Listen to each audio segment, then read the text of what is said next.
And for me, when I hear stuff like this, I'm like, have you seen the Republican Party's policies? Like when I hear this kind of stuff, I think to myself, like, how is this shocking?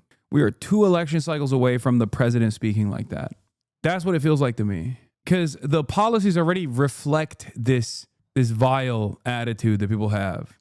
Yeah, for me, it's not even fork found in the kitchen. It's just like this is fork found in the fork factory.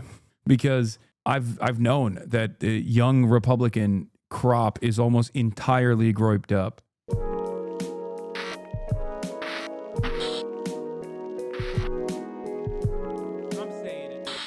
Have you seen the Politico stuff? I haven't gotten to it yet, but I will in a second. And for those who are wondering what Politico stuff, we'll get to that in a moment. JD Vance just defended the group chats. Republicans never apologize for anything. This is far worse than anything said in a college group chat that the guy who said it could become the AG of Virginia. I refuse to join the pearl clutching when powerful people call for political violence. Oh, he's using the other private text message between the AG of Virginia to deflect away from the Politico group chat. Speaking of group chats, JD Vance is a big group chat boy. He has been in those group chats with a bunch of groypers. And who knows what the hell he said, to be fair, in those group chats. We know some of the things that he has said. It is, he was in that one? Oh, he was. Okay. Here's the Politico thing. Okay. Exclusive. Thousands of leaked messages show leaders of young Republican groups joking about gas chambers, slavery, and rape in a private Telegram chat. Inside the rising GOP leaders' racist chats obtained by Politico spanning more than 7 months. I will be honest. I don't think this kind of stuff has motion anymore. I don't think people care. It's the least surprising thing of all time. But you have to remember, this kind of stuff only mattered if people in positions of power actually had a sense of dignity and shame. On the Democratic Party side, I think there is still some semblance of dignity and shame, or at least like an aesthetic posture towards dignity and shame, which they often weaponize against their enemies or try to weaponize against the Republicans. It doesn't work, but they try to weaponize against like their left flank, and it does kind of work because the left is the only suckers in the game that are super predisposed to not understanding like the complexities of human beings and will measure you on the virtues of like what you represent in that immediate moment. But even when it goes above and beyond, when these guys are actually playing out these desires that they joke about in group chats, I just don't think that it works anymore. I think it just, especially for the right, it does not work. I guarantee everyone in that group chat knows who you are and hates you. Oh, for sure. These are the extremely online young Republicans. Of course they hate me. It's just this kind of stuff. Do you want to know why this kind of stuff doesn't matter? Everyone that votes no is going to the gas chamber. When did we bring that site out? You're giving nationals too much credit and expecting the Jew to be honest. You want to know why this kind of stuff doesn't work? Because all of the forces that even remotely acted as though they care about anti-Semitism have in the last 2 years shown their true face, which is that they only care about anti-Semitism accusations as long as they can weaponize that against people who are anti-Israel. Okay? Bro, we got other leaks. Satellites are leaking the world's secrets, calls, texts, and military and corporate data. With just $800 in basic equipment, researchers found a stunning variety of data, including thousands of T-Mobile users' calls and texts, and even the U.S. military communications sent by satellites unencrypted. Oh my God, that's amazing.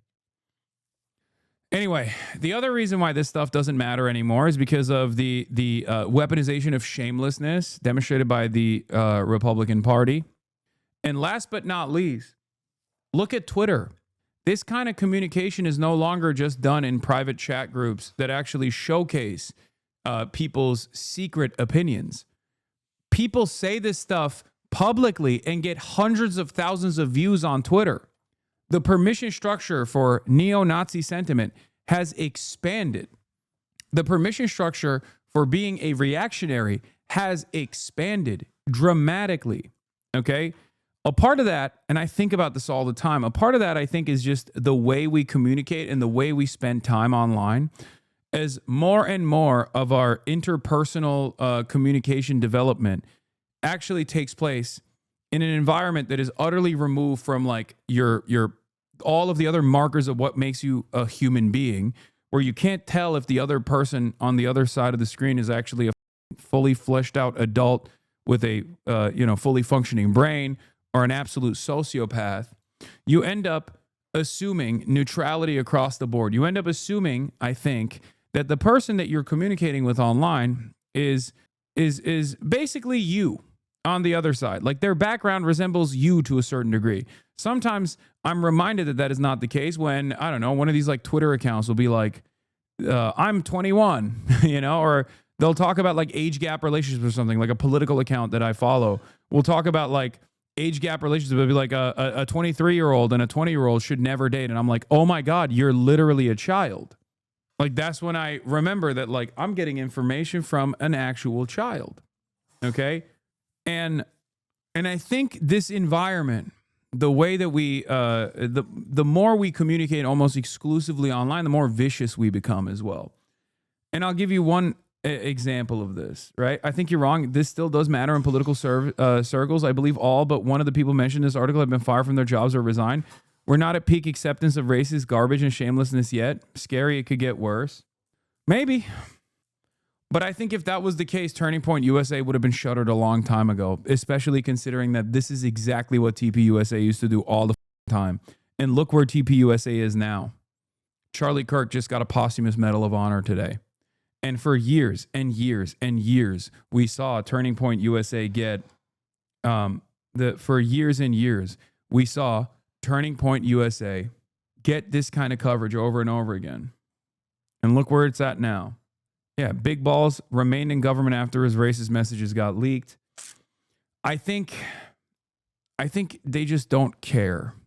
I think people don't care, especially because the administration is openly putting to policy what these opinions actually are behind closed doors. When you have an administration that is also posturing as though they want to defend whiteness in this country, yeah, of course the people that are champions of that cause behind closed doors are going to be even more gross. Okay? This is what I mean when I say that the permission structure has expanded so dramatically on the right. On the one hand, you can't have a conversation about like the violent retaliation to the endless amounts of violence that colonial subjects receive without being branded a terrorist. It's completely unacceptable. You can't say that. You can't even say that like Hamas is a national emancipatory group and has no like jihadist or Salafist ambition beyond that without being branded a terrorist. But on the other hand, you could just literally talk about like you can't trust Jews. As long as you're pro-Israel, you can say that. You can say, great, I love Hitler. As long as you're advocating for Hitlerian style anti-immigrant policy. This is exactly the type of rhetoric that unironically is no longer hidden behind closed doors. I think it's like out in broad daylight. Nah, dog, the Republicans don't care, but the vast majority of people care about this. You have no idea how many white Facebook lib wine moms I have seen share the story. I hope the liberal wine moms will defend us. Okay. Thousands of messages shared in a group chat of young Republicans is revealing some racist thoughts that they even worried about being leaked. Well, those exchanges have been leaked, obtained by Politico, and are part of a Telegram chat among young Republican leaders in the following states: New York, Kansas, Arizona, and Vermont. New York State politics reporter Jason Bieferman is one of the journalists who wrote about this for Politico. Jason, tell us about this story, how it came to you, and what... This is the least shocking revelation for someone like myself. Maybe that's what it is. Because, like, of course they're like that. Politico report on a group of chat of young Republicans. Does this reflect some bad apples? Some bad apples. These are the future of the Republican Party. This is so vile, it's hard to find the words to put in the context that these are people who are part of one of two major parties that they believe in gas chambers and rape and discrimination based on the color of people's skin. And for me, when I hear stuff like this, I'm like, have you seen the Republican Party's policies? Like, do you know what I mean? Like, when I hear this kind of stuff, I think to myself, like, how is this shocking? Because we are, and I mean this sincerely, we are like 2 election cycles, if election cycles happen at all going forward, we are 2 election cycles away from the president speaking like that. Okay? I'm going to be honest. That's what it feels like to me. Like, because the policies already reflect this desire, this vile attitude that people have.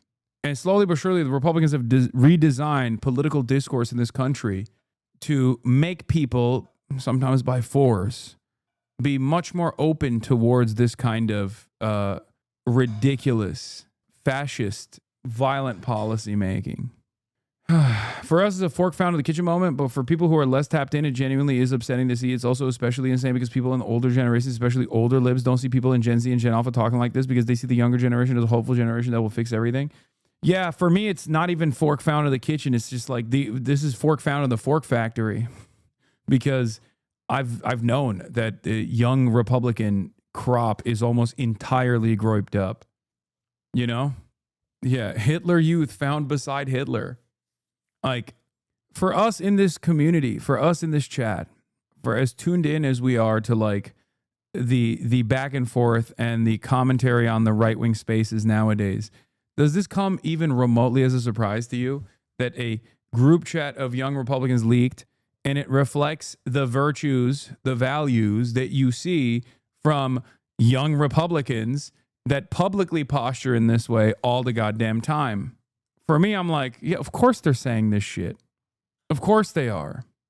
This is what they openly say as well, oftentimes under the guise of anonymous accounts. Oh, yeah, speaking of fork found in the kitchen, breaking: MAGA pastor who wore Charlie Kirk's freedom shirt and sermon arrested for soliciting minors and distributing child sex abuse images. Wow. How shocking. What? How? Oh my God. Another one? Wow, remarkable. Let me tell you how confused I am, okay? This is confusing to me. I am a guy who was born yesterday. I actually just got out of a coma. Yeah, fork meat kitchen moment number 750,000. Let's continue. Was exchanged in these Telegram messages. You are born yesterday or just got out of a coma? Decide. Both. I was born yesterday and I was comatose. And today I woke up out of that coma. Based on what your reporting has revealed. Politico obtained over 7 months of thousands and thousands of messages in a Telegram group chat between, like you said, leaders in the young Republican state organizations in Arizona, New York, Kansas, and Vermont. Now, it's kind of a misnomer, young Republicans, because it's called the Young Republicans, but these are, full-grown adults, 18 to 40 years old. And over the course of these 7 months, they exchanged messages with, extremely anti-Semitic and racist comments. They referred to Black people as monkeys or the watermelon people. I saw a lot of chatters go 40, Lamau, young Republican. Yes, for the Republican Party, 40 is young. Come on now. Yes, bro. Anyway, I can't make up my mind. I'm the leading chief counsel of the ADL, and I can't make up my mind until I find out what these people's positions are on Israel. Once I figure out if they're pro or anti-Israel, I will really reconsider whether or not I have decided that this is truly anti-Semitic or just a bunch of young guys having fun.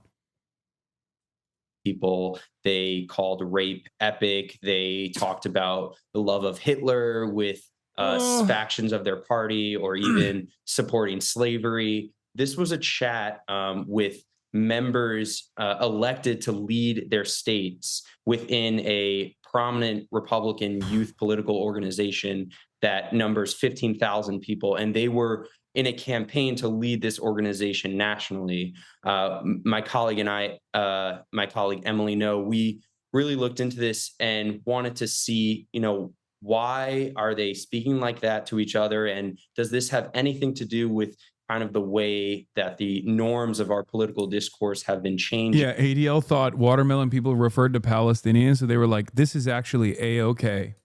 Because remember, I have heard, that's the new meta. I've heard that from bot accounts, bot accounts that refer to the pro-Palestinian crowd as watermelon people. Some would say since President Trump came to power.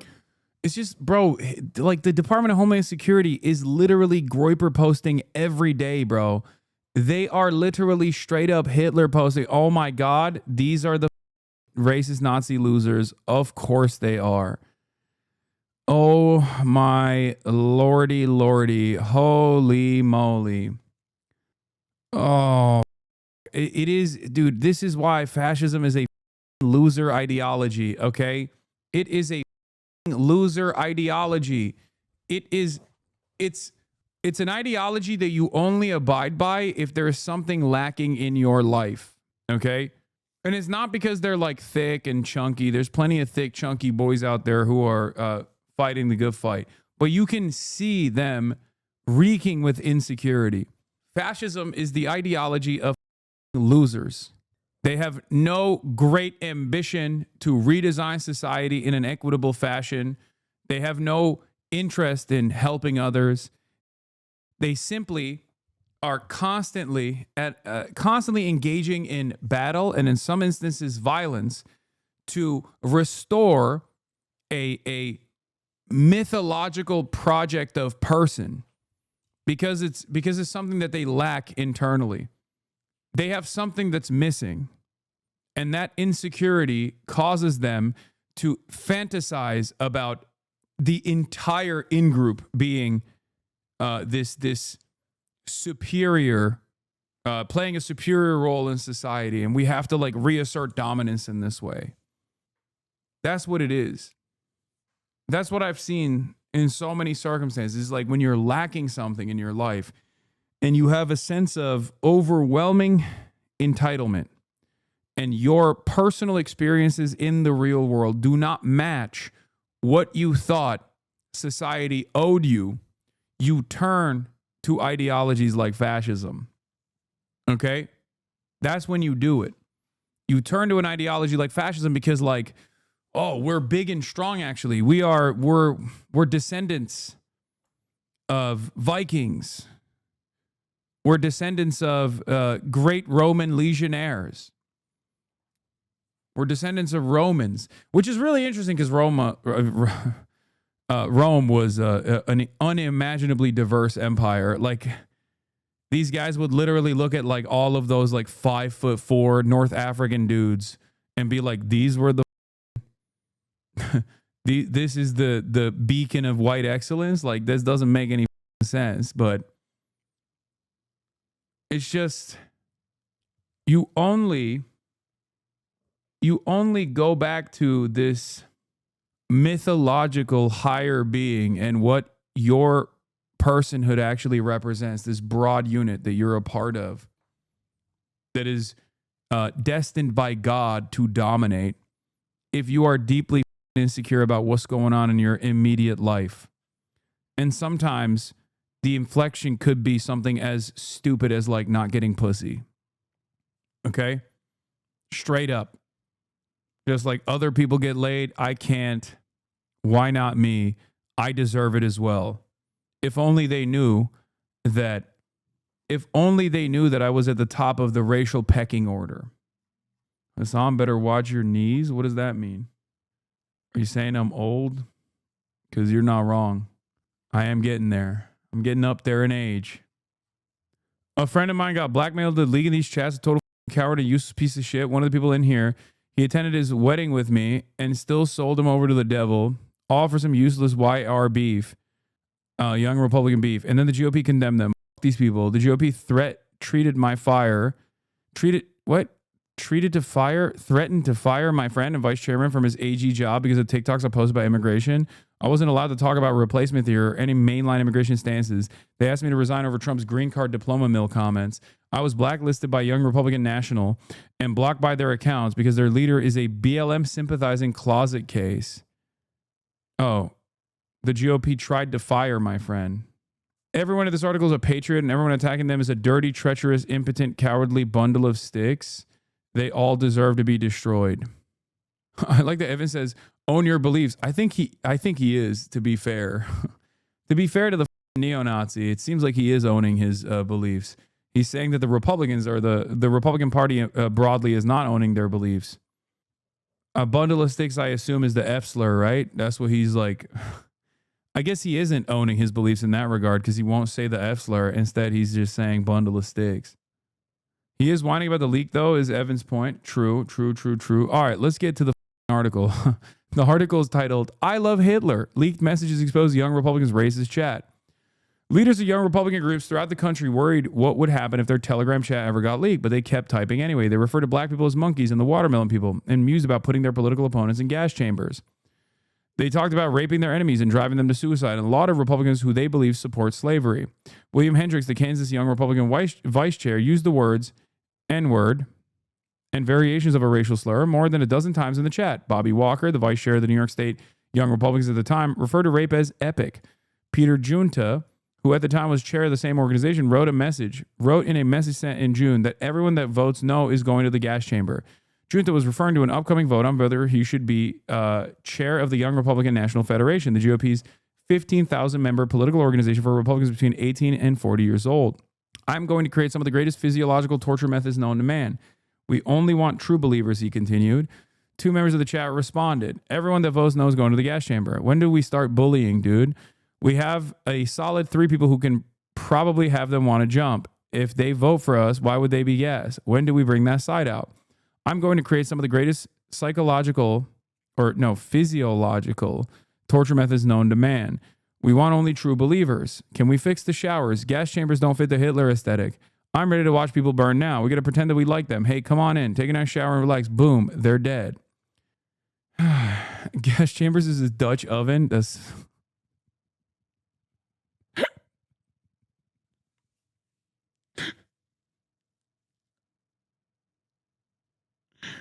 He's gonna fart and put the covers over their heads so hard that the person is gonna be driven to suicide.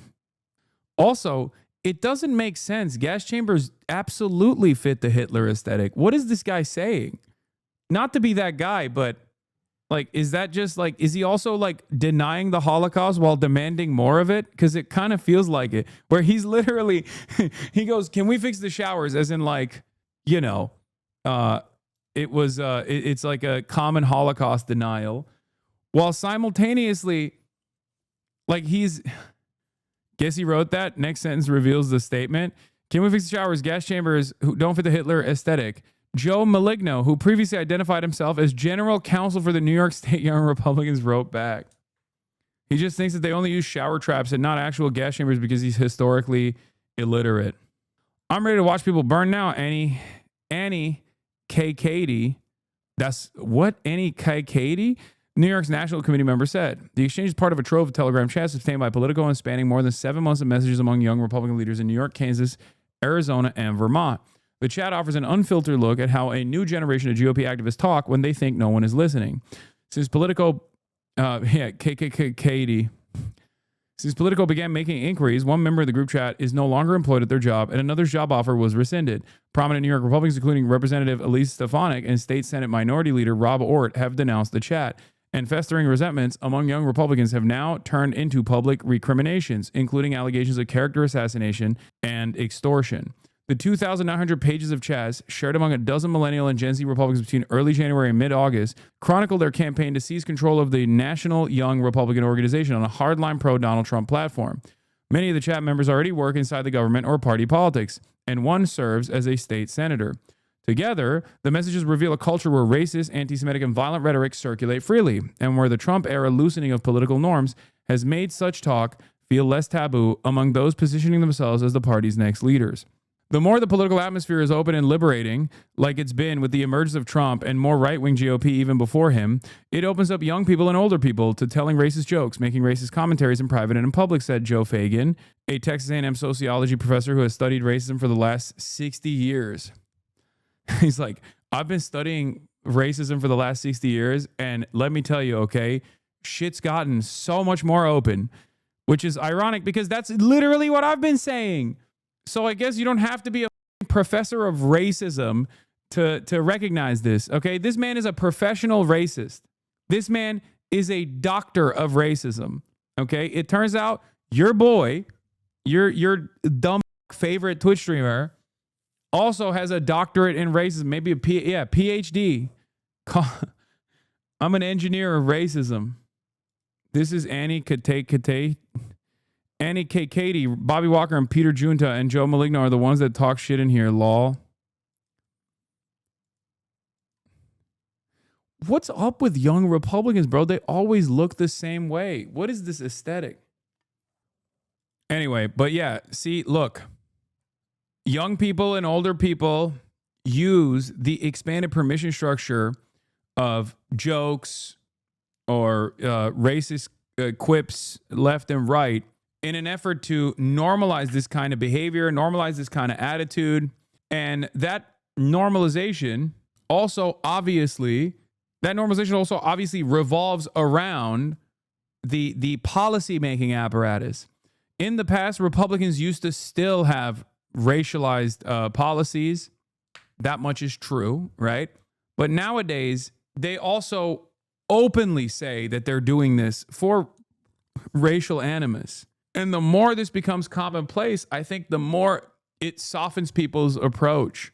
The more it makes people, it makes people feel comfortable with this kind of approach. He's also concerned that the words would be applied to public policy. It's chilling, of course, because they will act on these views. Except, unlike Joe Fagan, I am not a professor of racism for the past 60 years. I'm a professor of racism for the past 34 years, okay? And let me tell you, they've already been applying this stuff. They're just getting more ruthless openly and also communicating the ruthlessness of these policies without trying to even shelter the broader public from the racialized element. There will come a point when I think you no longer actually fear that you no longer actually fear to be called a fascist, and you wear it as a badge of honor. The dynamic of easy racism and casual cruelty played out in open, dark, vivid fashion inside the chats where campaign talk and party gossip blurred into streams of slurs and violent fantasies. The group chat members spoke freely about the pressure to cow to Trump to avoid being called a rhino, the love of Nazis within their party's right wing, and the president's alleged work to suppress documents related to wealthy financier Jeffrey Epstein's child sex crimes. Trump's too busy burning the Epstein files, Alex Dwyer, the chair of the Kansas Young Republicans, wrote in one instance. Dwyer and K. Katie declined to comment. Maligno and Hendricks did not return requests for comment, but some involved in the chat did respond publicly. Junta claimed the release of this chat is part of a highly coordinated year-long character assassination led by Gavin Wax and the New York City Young Republican Club, an allusion to a once obscured internecine war that is now spilled out into the open. These logs were sourced by way of extortion and provided to Politico by the very same people conspiring against me, he said. What's most disheartening is that despite my unwavering support of President Donald Trump since 2016, rogue members of his administration, including Gavin Wax, have participated in this conspiracy to ruin me publicly simply because I challenged them privately. Wax, a staffer in the Trump State Department, formerly led the New York Young Republican Club, a separate city-based group that is at odds with the state organization, the New York State Young Republicans. He declined to comment. Despite his allusions to infighting, Junta still apologized. I am so sorry for those offended by the insensitive and inexcusable language found within the more than 28,000 messages of a private group chat that I created during my campaign to lead the Young Republicans, he said. While I take complete responsibility, I have had no way of verifying the accuracy and am deeply concerned that the message logs in question may have been deceptively doctored. At least one person in the Telegram chat works in the Trump administration, Michael Bartels, who, according to his LinkedIn account, serves as a senior advisor in the Office of General Counsel within the U.S. Small Business Administration. Bartels did not have much to say in the chat, but he didn't offer any pushback against the offensive rhetoric in it either. He declined to comment. He's probably thinking, oh my God, thank God I didn't say shit in there, bro. Oh my Lord. Also, are you Michael Burgles? What are these names, man? A notarized affidavit signed by Bartels and obtained by Politico also sheds light on the intra-party rivalry that led to the Restroyer War Room Telegram chat to be made public. Bartels references Wax as well. He wrote that he did not give Politico the chat and that Wax demanded in a phone call that he provide the full chat log. When I attempted to resist that demand after providing some of the requested information, Wax threatened my professional standing and raised the possibility of potential legal action related to an alleged breach of non-disclosure agreement. Bartels claimed in the affidavit. My position within the New York Young Republican Club was directly threatened. Walker, who now leads the New York State Young Republicans, touched on a similar theme, saying that he believes portions of the chat may have been altered, taken out of context, or otherwise manipulated, and that the private exchanges were obtained and released in a way that clearly intended to inflict harm. He also apologized. There is no excuse for the language and tone of the messages attributed to me. The language is wrong and hurtful, and I sincerely apologize, Walker said. I am going to once again explain something that I have said for years. Ronald Reagan was a monster. Ronald Reagan was a racist. Ronald Reagan openly advanced racist policies both at the governor's office and as president. Okay? But liberals still revere him. Only until they found out that Ronald Reagan called African diplomats monkeys who don't know how to wear shoes did some liberals turn around and go, oh, wow, that's so racist. If you recall,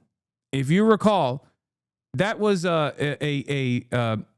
recently at the time, it was like a newly recovered tapes between him and Nixon, their private correspondences. Okay. And liberals were like, oh my God, I can't believe how racist Ronald Reagan is. And it's like, dude, look at his policies. Of course he's racist. What are we talking about? And it's like, it's always shocking to me that the administration right now that is acting out the desires of these young Republicans, who sometimes even use the language that these young Republicans are using, with the exception of basically saying the N-word or wholeheartedly endorsing Adolf Hitler, okay? With those two exceptions, they are advancing Hitlerian policy. But unfortunately for the average American, they can't comprehend that. They just look at state violence, or they look at the agenda of the federal government as just the agenda of the federal government. They cannot comprehend that this is just pure Hitlerian domestic fascism until they hear Donald Trump say the N-word, and I don't mean nuclear, the other N-word. I don't think people will assume that Donald Trump is like a racist person. I don't think the overwhelming majority will assume that. And by that point, it might have been normalized anyway. Look at this other young Republican law. Mike Johnson's friend Bobby Walker said rape is epic. Dude, what is happening? Look at how jolly this person looks. You shouldn't be saying that, little man. You should not be saying things like that. The kid from Up. What do you say? What do you say? What do you do? Behold the master race, the Heil Titler Brigade, once again. Awesome. That dude sounds like this when he walks. Bum-ba-dum-ba-dum-ba-bum-ba-dee-bum-ba-dum. Bum-ba-bum-ba. It's just like, I don't know. I have a lot of opinions on this. On the one hand, it's like these guys have basically decided that vice signaling shows your honesty, your earnesty, okay? And I don't think a lot of people understand that. On the Republican side, they have fully adopted villainous behavior, okay? They see that as being real. And I'm afraid that even a lot of normies who get brain broken by correspondence online also kind of feel that way. This is something that I criticized a while back when people would come after me and Pokey and be like, you guys are, Disney streamers, right? You're bad, you're wrong. And it's like, and I think a part of that was because like people on the other hand who like present themselves as like bad dudes or advocate for awful shit or make edgy jokes, those people were seen as like honest. Those are content creators that were being real, right? Because on the internet, it's very difficult to figure out if the person that is on the other side of the screen is being a real one, right? So most people assume that any sort of graciousness, any sort of open-mindedness, it immediately means you're being fake, you're being phony, you're just fake nice, you're fake nice, you're fake nice. You couldn't possibly be real nice. And it's really interesting because no matter how evil someone is on the internet, no matter how evil they present themselves on the internet, in the real world, they would never in a million years behave that way. Okay? That's the difference. I think we need to we need to expand on that, right? We need to think about that. You wouldn't say that shit to my face. Might come across as like some truism or a trope, something silly that people say, but in reality, it is actually an accurate reflection that we are much more mean to one another. We're much meaner to one another on the internet as opposed to in the real world, because there are so many other factors in the real world that come into play when you can actually hurt someone, both physically or mentally, when you can watch their anguish. All of a sudden, when you're not anonymous, the way that you approach people changes dramatically. You become an infinitely kinder person. Okay? The real world has real world consequences. I say this as someone who does not have any sort of anonymity in my life. I say this as someone whose every single action is constantly placed under a microscope by people who are heavily scrutinizing it specifically so they can present me as a bad person. Okay? So I live at that intersection of like being a real human being on the internet with my face, and I'm constantly being treated like I'm not a real human being. Okay? So I see this every day. And I think it genuinely stems from the way that online has reshaped interpersonal communications in its entirety. I think that's part of the reason why people feel much more confident expressing these sorts of desires in private group chats, and maybe even feel confident expressing these sorts of desires in the form of white nativist policy and in the ways that they promote it openly on the internet. I guess this is the longest way to say the internet is making us more mean. Okay? Mixed into formal conversation about whipping votes, social media strategy, and logistics, the members of the chat slung around an array of slurs, which Politico is republishing to show how they spoke. Epithets like the F slur, R-worded, and the N-word, soft A, appeared more than 251 times combined. In one instance, Walker, who at the time was a staffer for ORT, talked about how a mutual friend of some in the chat dated this very obese Indian woman for a period of time. Ginta responded that the woman was not Indian. She just didn't bathe often. Samuel Douglas, a state senator from northern Vermont, the head of state's Young Republicans, replied to Ginta. What's crazy about it is like, what's crazy about this anti-Indian hatred is that like for the longest time, this kind of like anti-Indian sentiment was fairly limited, I would say, in like mainstream discourse, because in comparison to Canada or in comparison to the UK, there's just not a lot of like Indian people or Pakistani people in America as a significant minority population. I feel like they learned this shit from the European races. It's everywhere now. It's like unstoppable. And it blows my mind because like Americans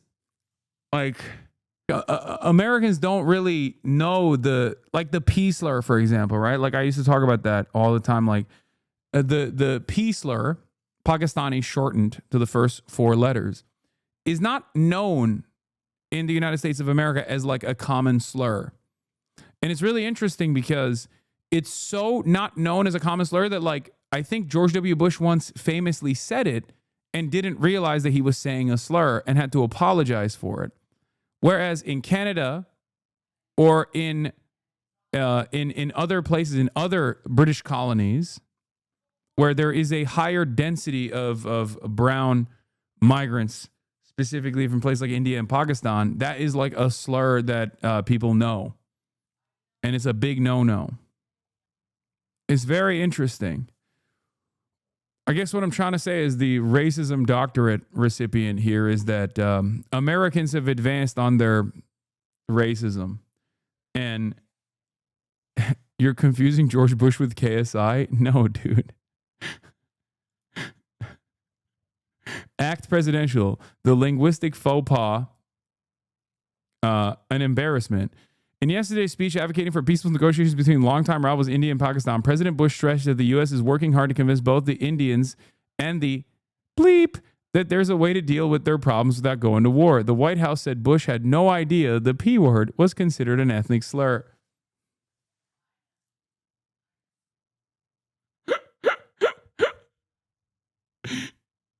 Yeah, that's a lie. No, dude. Dude, come on. Why would you believe that?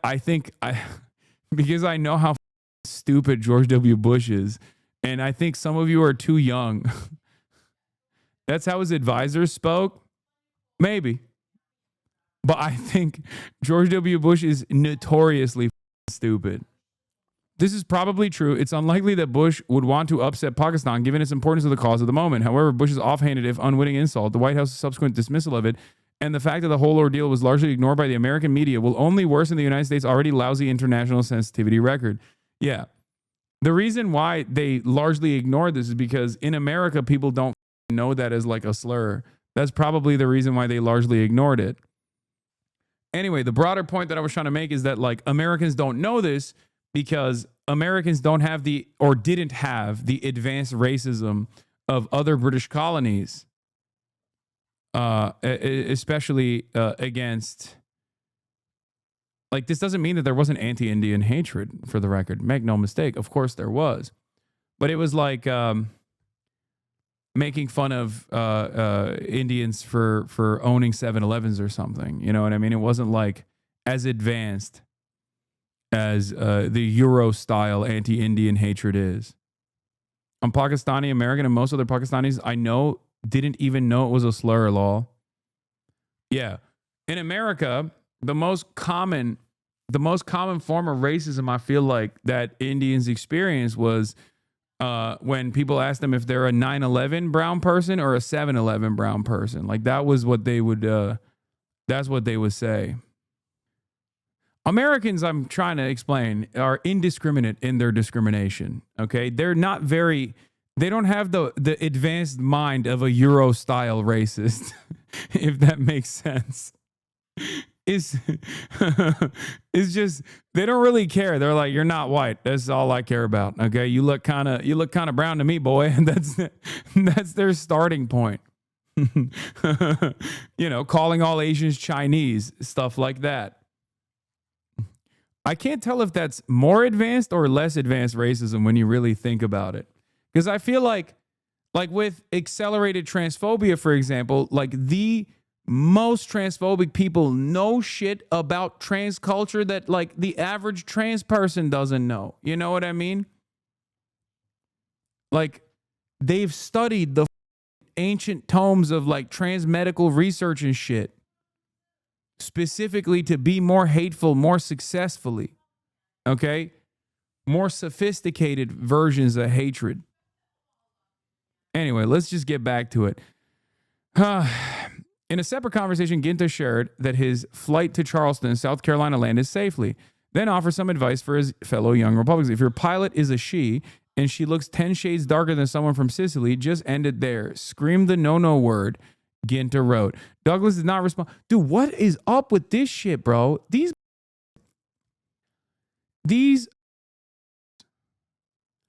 I feel like maybe they believe it.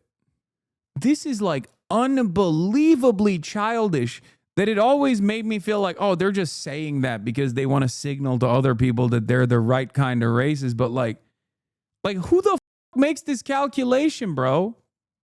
Honestly, like there's never been a moment in my life where I have been fearful of a person that is in control of my destiny on the virtue of the color of their skin. Okay? I just cannot comprehend how little you must trust the institutions and how confident you are in like racial superiority that you don't just say it because you want others to believe it, but you personally believe that like a brown woman is incapable of commanding your flight. That's so stupid. Okay, Disney streamer. No, I think this is being a dumbass. Like, this isn't a virtuous position, man. Like, I need you to understand something. I'm not being like, oh, look at how woke I am. I don't get scared when a brown woman is my pilot. Like, that's a psychotic thing to even say. Okay? Like, that's not That's not a demonstration of virtue, okay? That's just being a normal human being who understands the unimaginable amounts of training that is required for someone to become a pilot to begin with. Like, I understand the background, okay? I understand the background and what it takes to get to that point, specifically so that planes aren't falling out of the goddamn sky. Whereas these unironically believe it seems. Like, I thought that they were just saying DEI because they cynically want more white men to be in positions of power. I didn't realize that they were saying DEI because they're genuinely fearful of black and brown people, because they genuinely believe black and brown people are inferior. I thought they just kind of cynically said that. Does that not make sense to you? Do you, like, it's just, I feel like this is, sorry, not being a dumbass is woke. Yeah, literally, I guess that's where we're at now. Oh my God. You're virtue signaling because you're not the stupidest person I've ever encountered in my entire life. In a statement, Ort called for members of the chat to resign. I was shocked and disgusted to learn about the racist, anti-Semitic, and misogynistic comments attributed to members of the New York State Young Republicans, Ort said. This behavior is indefensible and has no place in our party or anywhere in public life. Really? Because this statement right here was very famously channeled by a posthumous Medal of Honor award recipient that got a Medal of Honor after his untimely demise today. His name was Charlie Kirk. Maybe he didn't say it like this, but he said things, in that same field. Oh, Medal of Freedom. Sorry, not Medal of Honor. Yeah, Charles James Kirk, Medal of Freedom recipient. Not Medal of Honor. I apologize. Medal of Freedom. Charlie wasn't a vet. Listen. Are we that far removed from giving a non-military member a Medal of Honor for being racist? Especially considering how he passed away. I feel like that's something that the Trump administration could have entertained, I think. Notable, in light of many revelations in Politico's report, subjects direct ties and endorsements from Charlie Kirk's TPUSA operations / operatives and contrived public concerns about rhetoric from the left. Video, Roger Stone, the day before the 2020 election, more below. Yeah, I'm proud to have supported Peter Ginta, the real chairman of the YRNF. Having a hell of a time in Nashville with Peter Ginta, Tex Pileski. Like, these guys are all intertwined with all of these guys are all mixed and mashed in all of the National Republican Party political machine. The whole thread ties in. While shocking, this is unsurprising and was foreseen by many who closely follow campus conservatism and the like, and the sort of people recruited and fostered by that whole industry. More below. There are threads, have numerous related receipts. Pictures. Holt's observation from 3 years ago. This is Jared Holt, who used to be at Right Wing Watch. I don't know where he is now. Leader of one of the most powerful GOP youth orgs today returns to Twitter the post, Great Replacement Theory, light to his 1.7 million followers. Oh, 2022. Remember 2022 when woke was still alive, chat? And we would say, oh my God, these guys are saying great replacement stuff. That's scary. That's Nazi rhetoric. Nowadays, that's just policy. This is what I mean. Woke is so dead. Oh my God, woke is so dead. Yeah, Charlie Kirk. There's an undeniable war on white people in the West. Not a great political environment we've got here in the U.S. where folks like Kirk feel comfortable posting racist psychobabble like this. Yeah. The representatives of the youth wing of the party have become overtly Hitlerian. And that is reflected in the overtly Hitlerian policy of the administration. That is my point. Okay? That is my point. And this didn't happen overnight. The type of shit that, Jared Taylor used to say for years and years was an analog to what Tucker Carlson was saying. And slowly but surely, people looked at that kind of messaging and went, this is great. I love this. And the permission structure expanded day by day. Jared Taylor is a famous white supremacist. Nowadays, it's hard to separate the Grand Duke of the KKK from like the average young Republican in the way that they communicate on this stuff. Honestly, when you go back to it, I think Gamergate did do a number on American men. Seriously. All it took was for a bunch of insecure dudes to feel like the one safe space that they had was being threatened by yucky women and gays. And they just all became like straight up neo-Nazis. And then the second wave of that Gamergate was with the rise of Andrew Tate and accelerated misogyny. Also, the subtext that you called out right up top, Trump Vance admin wants to deport people for criticizing Israel, which they say is anti-Semitic, but apparently this is not. Of course. Of course. Come on. I can't think of a more anti-Semitic thing that you can do, which is to combat anti-Semitism while simultaneously being an overt anti-Zionist. This is the maximum anti-Semitic position you can arrive at. In his 2024 campaign, Trump spread false reports of Haitian migrants eating pets, and at one of his rallies, welcomed comedian Tony Hinchcliffe, who called Puerto Rico a floating island of garbage and joked about black people carving watermelons on Halloween. Liz Huston, a White House spokesperson, rejected the idea that Trump's rhetoric had anything to do with the chat members' language. Only an activist left-wing reporter would desperately try to tie President Trump into a story about a random group chat he has no affiliation with, while failing to mention the dangerous smears coming from Democrat politicians who fantasize about murdering their opponent and called Republicans Nazis and fascists. No one has been subject to more vicious rhetoric and violence than President Trump and his supporters. In the group chat, Ginta tells fellow Republicans that he spoke with the White House about an endorsement from Trump for his bid to become chairman of the National Federation. Trump and the Republican National Committee ultimately decided to stay neutral in the race. A White House official said it has no affiliation with Restore YR, that hundreds of groups asked the White House for its endorsement. Ginta was the most prominent voice in the chat, spreading racist messages, often encouraged or liked by other members. When Luke Moisman, the chair of the Arizona Young Republicans, asked if the New Yorkers in the chat were watching an NBA playoff game, Ginta responded, "I'd go to the zoo if I wanted to watch monkey play ball." Ginta else refers to black people as the watermelon people. Hendricks made a similar remark in July. Bro is at a chicken restaurant ordering his food. Would he like some watermelon and Kool-Aid with that? Bro, this is like...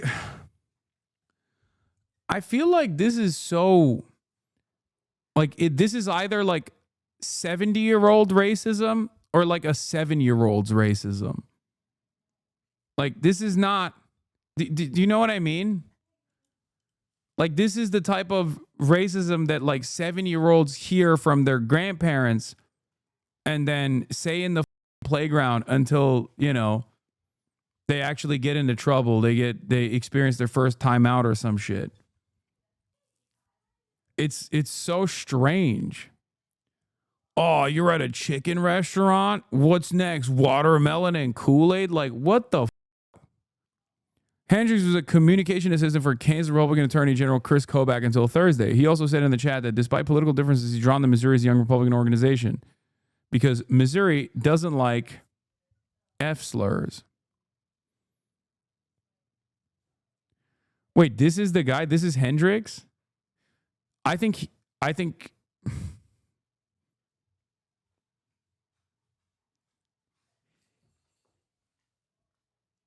if you're built like a butch lesbian that just got out of the Navy, that is now commandeering the McDonald's as the regional manager, you should be able to say the F slur.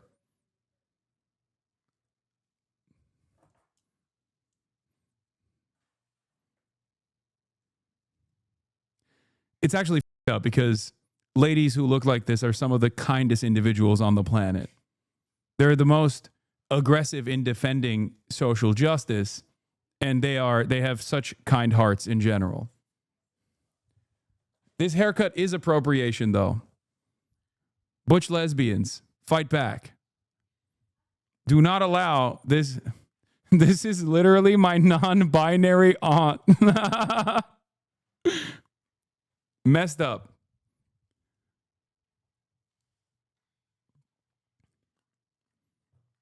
It's messed up.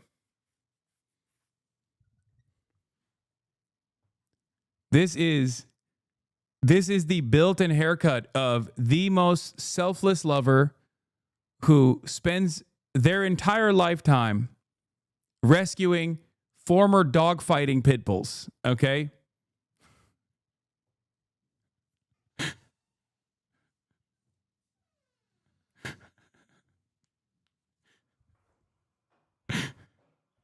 This is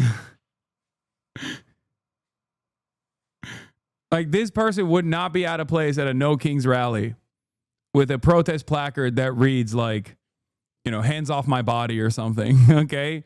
Or Orange Man is a fascist. Okay. I'm going to move on. It's just crazy.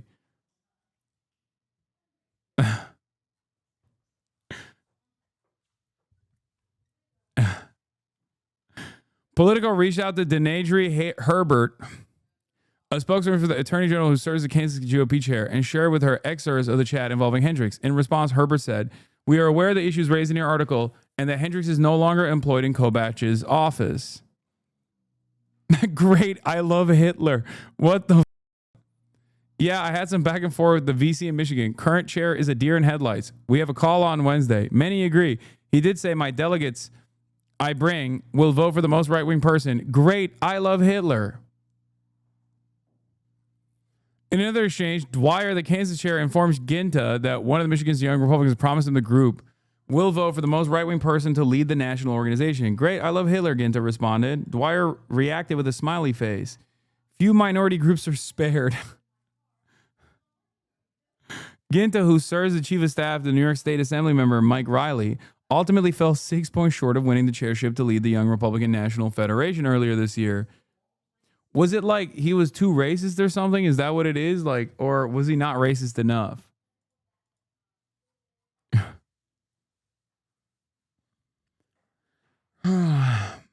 Italians spared, guys, please. I think half of the dudes saying this shit are Italian.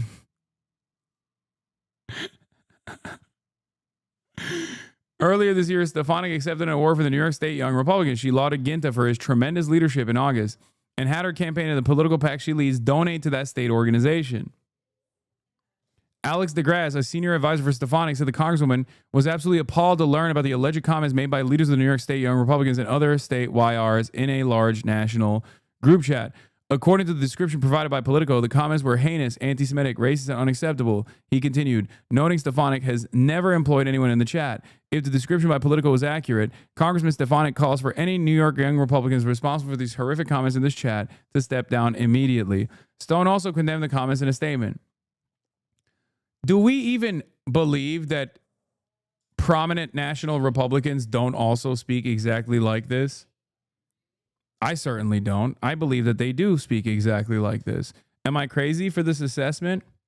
Because, like, I'm old enough to remember Elise Stefanik quite literally endorsed a person who did say that about Adolf Hitler in a New York local race.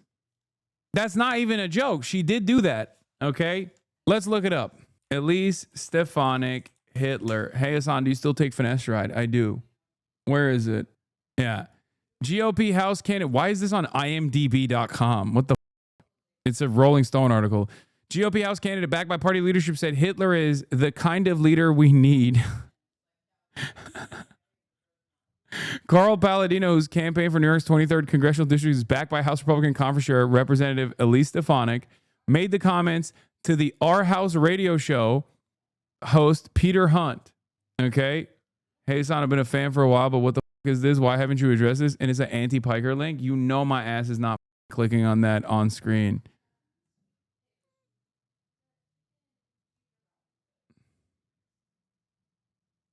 Yeah, bro said that on radio, dude. I remember this about Elise Stefanik because Elise Stefanik has been seen as a champion of the rights of Jews in America, famously, with her blistering critique of numerous presidents of elite institutions of higher learning that weren't sufficiently pro-Israel. And she got a couple people fired as a consequence of her scathing interrogations. He's still not addressing it and it's slightly concerning. Listen, you got to sometimes let your homies kiss you goodnight, okay? And tuck you into bed. It's all good. It's not gay, man. Of course, I've never seen this alleged chat room thread, he said. If it's authentic, I would, of course, denounce any such comments in the strongest possible terms. This would surprise me as it's inconsistent with Peter that I know. Although I know him in his capacity as the head of the New York Young Republicans, where I thought he did a good job. Few minority groups are spared from the Young Republicans group chat. Their rhetoric, normalized at most points as dark humor, mirrors some popular conservative political commentators, podcasters, and comedians amid a national erosion of what is considered acceptable discourse. Ginta's line on darker-skinned pilot, for example, echoes one used by slain conservative activist Charlie Kirk last year when he said, if I see a black pilot, I'm going to be like, oh boy, I hope he's qualified. Yep. Walker also used the moniker Eye Patch McCain. Originally, what? No, that's unacceptable. If I catch these yelling at what I said back in the day about who they are referring to as Eye Patch McCain, Dan Crenshaw, I'm going to lose it. Because these dudes are so cynical, okay? They love talking about how up it is when a young leftist is out there making jokes, cracking jokes about a congressperson by the name of Daniel Jedediah Crenshaw, okay?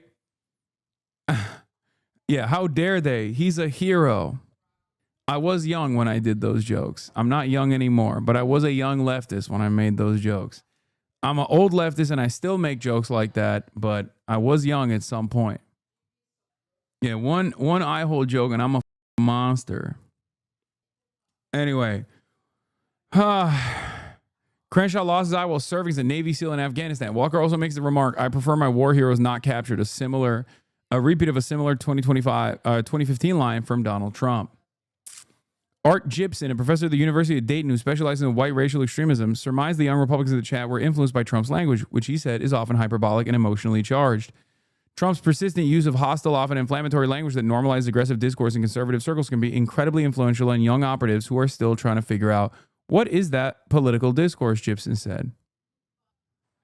White supremacist symbols. Gibson reviewed multiple excerpts of the Young Republicans chat provided by Politico. One was a late July message where Mosiman, the chair of the Arizona Young Republicans, mused about how the group could win support for their preferred candidate by linking an opponent to white supremacist groups. But Mosiman then realized the plan could backfire. Kansas Young Republicans could end up becoming attracted to that opponent. Oh my God. Oh my God. Come on, dude. Come on, bro. That's like, what more do you need to say? That's it. That's the heart of the story. The base likes it. That's it. Can we get them to start realizing Nazi edits with her, like pro-Nazi and fascistic propaganda? He asked the group. OMG, I love this plan. Rachel Hope responded. The only problem is we will lose the Kansas delegation, Mosiman said. Hope and the two Kansas Young Republicans in the chat reacted with a laughing face to the message. Hope did not respond to requests for comment. Too woke take, but I think calling Abbott Hot Wheels is bad, just like Eye Patch McCain, but I don't know. Yeah, it is a too woke take, I think. Gibson said the Young Republicans conversations reminded him of online discussions between members of neo-Nazi and white supremacist groups. You say it once or twice as a joke, but you say it 251 times, it's no longer a joke, Gibson said. The more we repeat certain ideas, the more real they become to us. Weeks later, someone in the chat saying, staying in a hotel asked his members, guess what room we're in? 1488, Dwyer responds. White supremacists use the number 1488 because 14 is the number of words in the white supremacist slogan. We must secure the existence of our people and a future for white children, and H is the 8th letter in the alphabet, and 88 is often used as shorthand for Heil Hitler. In another conversation in February, Ginta talks approvingly about the Orange County Teenage Republican Organization in New York, which appears to be part of a network of national teenage Republicans, and how he was pleased with his young members' ideological bent. They support slavery and all that shit. Mega-based, he said. The term based in internet culture... I love the way that like boomers try to explain to other boomers what like internet commentary is, like internet language is. But it is pretty funny where they're like, they support slavery and all that shit. They're mega-based. Yeah, man. That's a really good national campaign. Like, I think this is the type of shit that like even boomers would be disgusted by. You know what I mean? Like, that's crazy. We're not like in, I don't know, 1894. You know what I mean? Like, this is not like this is stuff that's been well established in American history at this point. Bro, what Is anyone disgusted by at this point? Where is the bottom? I mean, this is not the bottom. Because remember, there's like esoteric neo-Nazi groups online that go even beyond this stuff. Give it a couple more years and you'll see where the bottom is. Except it won't be the bottom. There will always be a new bottom. Bottomless mimosas. In a statement, Orange County GOP Chair Courtney Canfield Green said the party was disappointed to learn this teen group was mentioned in the chat. Our teen volunteers have no affiliation with the New York Republicans. She said this behavior has no home within the Republican Party of Orange County. Ed Cox, the chair of the New York State GOP, also condemned the remarks made in the chat. I was shocked and disgusted to learn about these reports and comments made by a small group of young Republicans. Dude, this is how all young Republicans are. They are so unimaginably groped up. Ironically enough, Charlie Kirk was trying to pack this up to the best of his ability before his untimely demise. But we already know this is exactly what young Republicans look like, because the ones that work for the Ron DeSantis team couldn't stop themselves from placing the Black Sun logo behind Ron DeSantis edits. Okay? It is so unimaginably common. Most Republicans at this stage, most young Republicans at this stage identify by these vices. Okay? They find this to be cool and based. Like they want to restore some kind of like full-blown fascist movement. Untimely? Come on, man. I mean, I can say that. That's appropriate to say. Jesus Christ. Come on, man. He was 31. He was literally like, that's ridiculous. Chill. Okay. Anyway, members of the Telegram chat speak about their personal lives too. Extensive discussions about everyday lives include one exchange about how devoutly Catholic some chat members are and how often they attend church. Many of the slurs, epithets, and violent language used in the chat often appear to be intended as jokes. Mosiman was derided by members of the chat as a B word and the S word. Stay in the closet F word. Walker of New York also jested in July, though he is the group's main target for the same epithet. The group used slurs against Asians too. My people built the train tracks with the Chinese, Walker says at one point, referring to his Italian ancestors. Let his people go, Maligno responds. Keep the C words, though. In another instance, Mosiman tells the group that the Spanish came to America and had sex with every single woman. Sex is gay, Dwyer writes. Sex, it was rape, Mosiman replies. Epic, Walker says.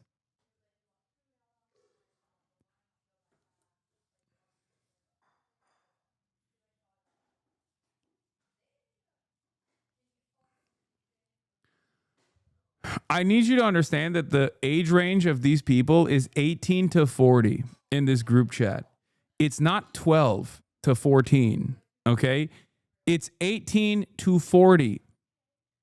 There are like, I don't know how old some of these guys are, but they're not like 16 years old in a Xbox Live lobby where they're going, rape is epic, Omega based. You're a cringe if you have consensual sex. Like the very fact that he said epic instead of based implies that he is at least a faillennial. Just understand that. This dude is a 9gag memester.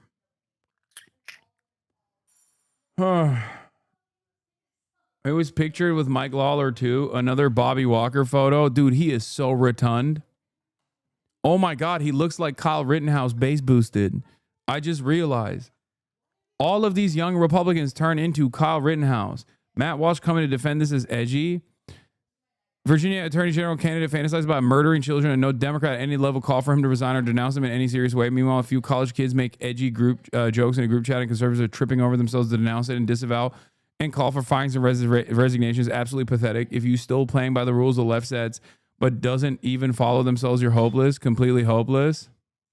They called rape epic, and this proud Christian's response is to engage in whataboutism. I don't know, man. I feel a lot like this kind of shit. This kind of shit only works if the opposition party goes, you know what, you're right. Yeah, it's edgy locker room talk when it's Republicans and it's hateful terrorist rhetoric when it's the left. And the hateful terrorist rhetoric from the left is sometimes just saying that Trump's policies are fascist. Like that's just an objective reflection of contemporary events matching up with historic patterns of fascist ideology, fascist movements. Okay? That's not terroristic threats that must be stamped out. That's just the truth. And I say this as someone who does sometimes go above and beyond with my rhetoric. Okay? Sometimes. Not all the time, but sometimes. Yeah, the real F slur is fascist. Anyway. There's more explicit malice in some phrases too, especially when they turn their ire on opponents outside the chat, such as the leader of the rival Grow YR Slate, Hayden Paget. Who defeated Ginta and was reelected chairman of the Young Republican National Federation this summer. So you mean Hayden... Sorry.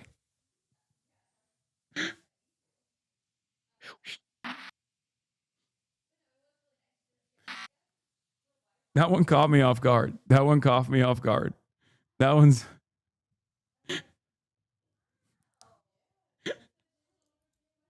I'm not laughing. This up. Hayden Efsler wrote the resolution himself. Ginta asked the group about the National Young Republicans chair in late May. True. Missed opportunity to make the first name Gaydon. That's also a good one. You're not wrong. It's just, this is funny because, like, if they weren't like hateful shitheads and were gay themselves, this would be perfectly appropriate language. You know what I mean? Like, this is not even remotely heinous in like the average gay Discord server like mine, okay? It's just, this doesn't even like meet the standard of like offensive speech in that situation. But of course, it's the energy behind it and the context that makes it up when you really consider it.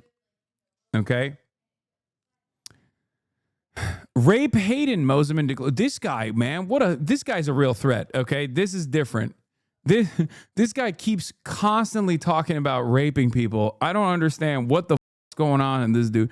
Adolf Paget is in the F-word bunker as we speak. Paget responded to the chat's language in a statement. The Young Republican National Federation condemns all forms of racism, anti-Semitism, and hate, Paget said. I want to be clear that such behavior is entirely inconsistent with our values and has no place within our organization or the broader conservative movement. Ginta also had expletive-laden criticism of the Young Republicans in the states that were supporting or leaning towards Paget's faction.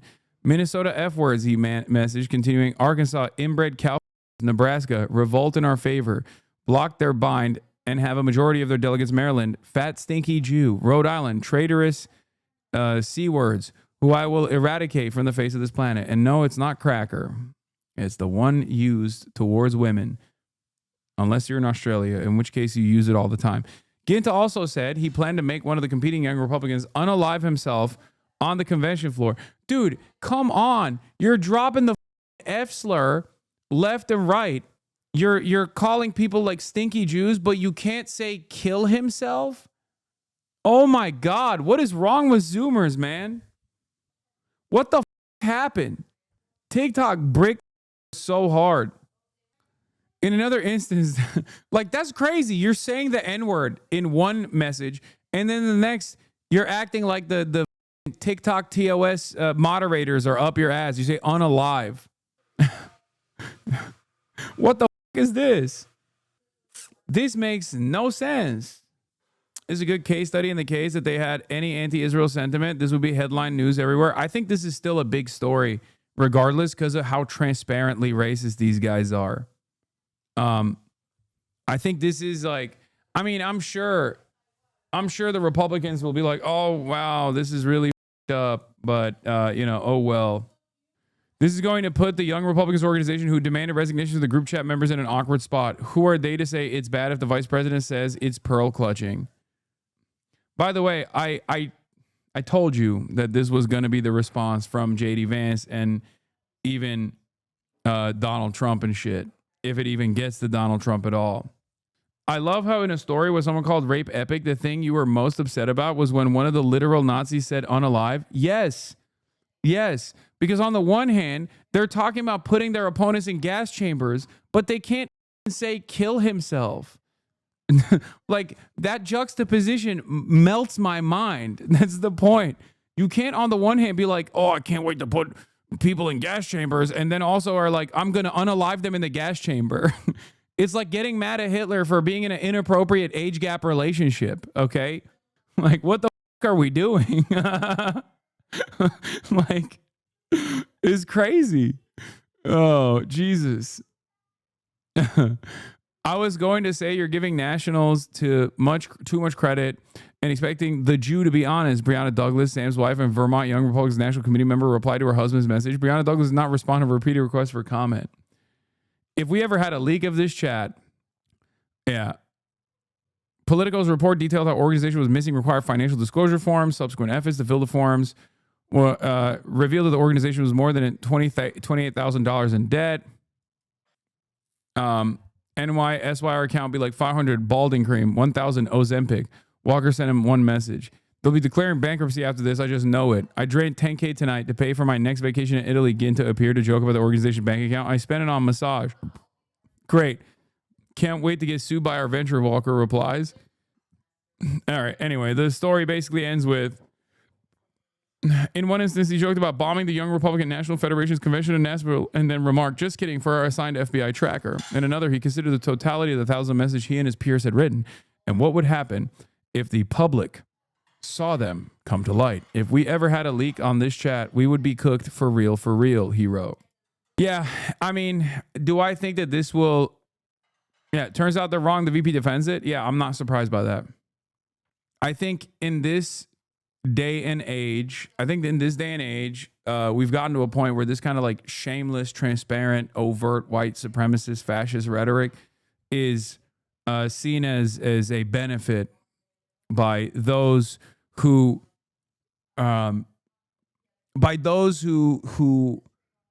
see the future of the Republican Party. Like, that's the reason why JD Vance is defending it. And the Nazi base is mad at the leaker. Seriously, Gavin Wax should be immediately blacklisted from any political circle. Zero tolerance for friendly fire. Yeah. I mean, these are all people who voted for Donald Trump because he reminds them of their racist grandpa. No, for sure. But I think this is community organizing for the right nowadays. Okay. I think like the more transparently evil you are, the more transparently awful you are, the more you're, signaling vices, the more other people go, yeah, that's a real one. It's vice signaling all the way down. Hasan Reactions is one of the best ones in the React channel.